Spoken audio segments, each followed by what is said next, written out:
கிளீனர்ஸ்க்கான video போன நம்ம அந்த வால் முடியில் எப்படி உண்ணி தங்கி இருக்கும், நம்ம அதை எப்படி கிளியர் பண்ணணும் அப்படின்னு நம்ம வந்து சொல்லியிருந்தோம். அதே மாதிரி இந்த இடம் வந்து நம்ம ஃப்ரண்ட்டில் வந்து குதிரையை வந்து தடை கொடுக்குறப்ப நம்ம அந்த முடியை பிடிச்சி ஆடுறோம், அதெல்லாம் நல்லாயிருக்கும். ஆனால் நம்ம அதுக்குள்ளே இருக்கிறத நம்ம கவனிக்க மாட்டோம். இப்போ நம்ம இந்த ஸ்டார்டிங் ஸ்டேஜில் இந்த குதிரைக்கு வந்து உண்ணி அப்படியே நோண்டி நோண்டி எவ்வளோ காயப்பட்டுருக்கு பாருங்க. வாப்பாங்க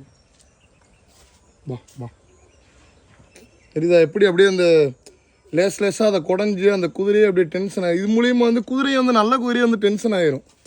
நம்ம நடுமண்டையில் இப்படி இந்த மாதிரி காயமாயி ஒரு ஆள் குடஞ்சா எப்படி இருக்கும், அதனாலே நல்ல குதிரையில் வந்து நமக்கு மெயினாக கெட்டுப்போம். இப்போ இது முடியவே எடுக்கக்கூடிய சூழ்நிலை வந்துருச்சு. நம்ம இது கரெக்டாக இப்போ அடுத்து புண்ணுக்கு நம்ம மருந்து அப்ளை பண்ணுறப்ப நம்ம சுதாரிச்சிரும். இது மூலியமாக என்ன சொல்ல வரோம்னா, குதிரை வந்து நம்ம A to Z சின்ன சின்ன இடங்களையும் நம்ம வந்து கரெக்டாக நம்ம வாட்ச் பண்ணணும். ஒரு நாள் நம்ம அது கூடயாவது டைம் ஸ்பெண்ட் பண்ணியாவது பார்க்கணும். என்ன நம்ம பார்த்துருந்தோம் இந்த அளவுக்கு வந்திருக்கு. போனதாக நம்ம எல்லாத்தையும் ஃபுல்லாக பார்த்தோம். இந்த ஒரு வாரத்தில் இவ்வளோ பெரிய பிரச்சனை வந்து